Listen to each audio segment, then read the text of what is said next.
Vamos passar para um outro exemplo. Olha o exemplo do 020.2. Identificação funcional, inclusive carteira, cartão, crachá, credencial e passaporte diplomático. Outro exemplo de que a fase corrente para esses documentos vai vigorar no órgão, ou seja, se eu estou na ativa, estou trabalhando no órgão, esses meus documentos que representam uma identidade funcional vão vigorar. Fora desta condição, ou seja, eu fui para outro órgão, ou me aposentei, ou até no caso de falecimento, o que acontece? Esses documentos vão ser eliminados diretamente. Por quê? Ainda vale destacar que, ao final, né, da utilização desses documentos, os mesmos devem ser devolvidos aos órgãos para que eles procedam essa eliminação. Não se leva a identidade funcional, não se guarda, pelo menos na teoria, né, as carteirinhas funcionais como recordação. Isso pode até ensejar um mau uso dessas identidades, como no caso, né, se algum policial ou algum agente quiser fazer alguma coisa ilícita, pode se apropriar dessas carteirinhas mesmo não tendo mais validade. Situações corriqueiras que acontecem aí na prática, no cotidiano. Mas o procedimento correto é a devolução desses documentos funcionais aos órgãos quando da saída do funcionário. No outro slide, vamos ao exemplo que está no item 023.03. O assunto é reestruturações e alterações salariais. Dentro desses assuntos, os documentos tratam das seguintes condições: ascensão e progressão funcional, avaliação de desempenho, enquadramento, equiparação, reajuste e reposição salarial, e promoções. Olha como está distribuído o ciclo de vida para esses documentos. 5 anos na fase corrente, 47 na fase intermediária e destinação final, eliminação.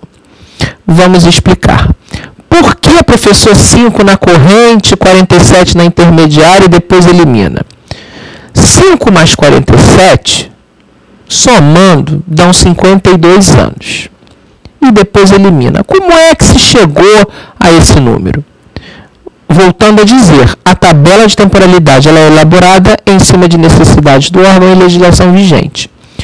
O especialista na legislação administrativa, que sabe, que trata destes assuntos de reestruturações e alterações salariais, sabe que na lei dele esses documentos, para a legislação que ele tem conhecimento, precisam ficar guardados 52 anos, podendo ser eliminado ao final desses 52 anos. Então aí ele passa isso para o arquivista, que está montando lá a tabela, e o arquivista distribui o ciclo de vida dessa forma. Mas tem que totalizar os 52 anos para poder aplicar a destinação. Então vamos considerar o seguinte: isso foi numa necessidade, baseada numa legislação específica da área administrativa. Após esses 52 anos e somente após esse período é que os documentos podem receber a respectiva destinação, no caso aí a eliminação. Antes disso não podem ser eliminados, sob pena de processo em todas as esferas cabíveis, administrativa, penal, civil, sem prejuízo uma da outra. Por quê? Neste período de 52 anos, lembre-se que os períodos são contados a partir da data da produção do documento. Nesse período de 52 anos, o documento pode ser requisitado, ou por uma questão do órgão, ou por uma questão do próprio funcionário. E se o órgão não tiver este documento para apresentar como fonte de prova, ele paga multa e responde pelo fato de não ter esse documento em mãos para tratar de alguma questão sobre o aspecto legal. Então, estes documentos só podem ser eliminados após o cumprimento desse prazo de 52 anos no órgão. Vamos dizer que aconteça uma outra situação. Vamos criar uma situação hipotética. O funcionário ou foi para outro órgão, ou o funcionário morreu, faleceu, ou o funcionário passou para... aposentou, perdão. Ou ele foi para outro órgão, ou ele faleceu, ou ele aposentou. Nessas situações, ele não vai requerer mais nada do órgão. Ele não pode requerer mais nada do órgão. O órgão, se achar que ele tem alguma coisa a receber, faz o movimento inverso de pagá-lo. Mas, mesmo ele tendo aposentado ou falecido, o órgão, só antes do cumprimento desse prazo aí dos 52 anos, o órgão só vai poder eliminar essa documentação, como eu já falei, após o cumprimento total desse período. Entendam isso. Da mesma forma acontece, por exemplo, aqui no item 023.11, que trata de admissão e aproveitamento. Aí os documentos são relativos à contratação, nomeação, readmissão, readaptação, recondução, reintegração e revisão. Também, 5 anos. Por que, professor, que colocou-se 5 anos? Porque normalmente é quando os documentos são consultados com uma frequência muito grande. Há um estudo baseado nisso. Após 5 anos já não se consulta tanto esses documentos. Aí já pode colocá-los numa condição de intermediários e deixar o prazo prescrever nessa fase para poder aplicar a destinação aí de eliminação. Nesse sentido, isso também é aplicado para o exemplo que está no item 023.12, que trata de demissão, dispensa e exoneração. Agora, o porquê da legislação específica estabelecer uma condição de eliminação para esses documentos? Claro, imagine a situação em que o órgão não pudesse eliminar todos esses documentos relativos a esses assuntos que nós vimos aqui. Imaginem o inchaço dos prédios de arquivos nos órgãos, a acumulação, a aglomeração da massa documental dentro das instituições.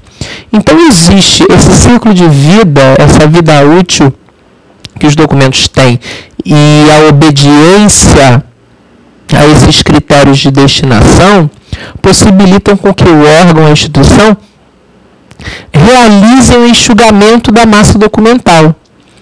E isso desobstrui o ambiente de arquivos que vão continuar produzindo e recebendo documentos e eliminando e recolhendo. Isso ajuda na dinâmica do ciclo de vida dos documentos nas instituições.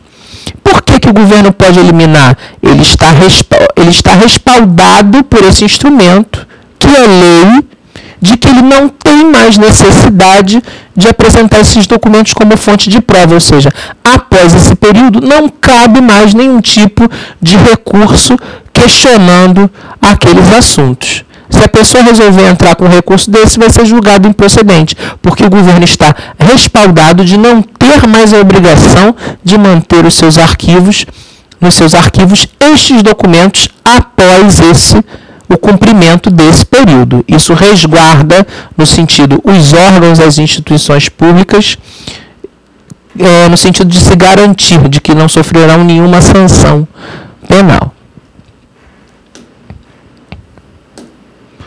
Um outro exemplo aqui, nesse slide, vamos ao item 024.1, que trata de folhas de pagamento e fichas financeiras.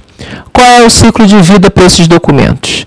5 anos na fase corrente, 95 na fase intermediária e depois são eliminados. Ah, professor, mas a soma desses períodos dá 100 anos. Justamente eu estou trazendo esse exemplo para pegar um gancho e dar uma dica para vocês. 100 anos é o prazo máximo que um documento fica na condição de valor primário. Ou seja, 100 anos é o prazo máximo que um documento fica na condição de atender às necessidades, às demandas informacionais de um órgão, de uma instituição. Esse é o prazo máximo de vida útil para um documento de valor primário. O de valor secundário é permanente, é eterno. Vai ficar até o papel sumir, até o papel se deteriorar. O primário não. O prazo máximo de vida deles, previsto em tabela de temporalidade, e nesse caso aí de folha de pagamento e ficha financeira, a legislação contábil estipula que esse documento tem que ficar guardado durante 100 anos. E 100 anos coincide com o prazo máximo em que os documentos ficam guardados sob valor primário em um órgão. Entendido? Um outro exemplo é o 024.111, que trata de salário família. Qual é o ciclo de vida para o salário família? 5 anos na fase corrente, 19 na intermediária, depois ocorre a eliminação. Vamos raciocinar da seguinte forma. 5 mais 19 configuram 24 anos.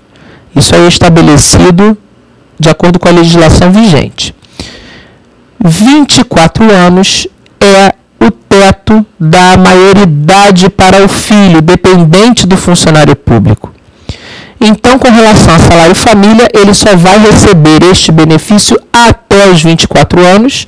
Vale dizer que ele tem que comprovar que está em uma faculdade. E isso não é extensivo somente para salário família. É extensivo para ser dependente no imposto de renda, para receber a pensão em caso de falecimento do pai ou da mãe, ter direito a plano de saúde, esses benefícios. Então, o filho do funcionário público goza dessas prerrogativas até os 24 anos de idade. Após isso, ele tem ciência de que ele vai perder estes benefícios, ele vai deixar de receber. E por que pode eliminar? Porque aí, no caso, a legislação específica, a Lei 8.112, diz que esses documentos ficam guardados por um prazo de 24 anos. E por que pode eliminar? Porque depois desse prazo, a lei está respaldando o órgão de que ele não precisa apresentar mais esse documento como fonte de prova, porque não cabe nenhum questionamento junto aos órgãos legais para requerer questões relativas a esses assuntos ou outros que estejam atrelados à questão da maioridade do dependente do funcionário público. O campo observações tem uma exceção da regra. Para os casos especiais previstos no regime jurídico único, o prazo total de guarda para os documentos referentes à concessão de salário família será de 100 anos. Vou comentar. Então, não é só para a concessão de salário família que isso está sendo dito. É a questão de benefícios. Salário, é pensão, é plano de saúde. E qual é a situação que se enquadra nessa condição?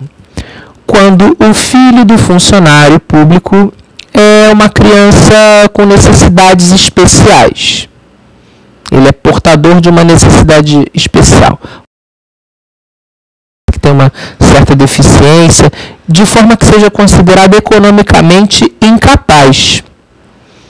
Então, ele vai fazer jus ao benefício deixado pelo pai ou pela mãe até a sua morte. Então, normalmente, nesses casos, é nomeado um tutor, e aí que vai fazer a gestão desses valores, ele vai receber até o momento em que ele morrer. Por isso que esses documentos são guardados por esse prazo de guarda tão longo, para poder garantir os direitos desse beneficiário. Nessa forma, a legislação garante, protege os casos especiais previstos em lei, no regime jurídico único.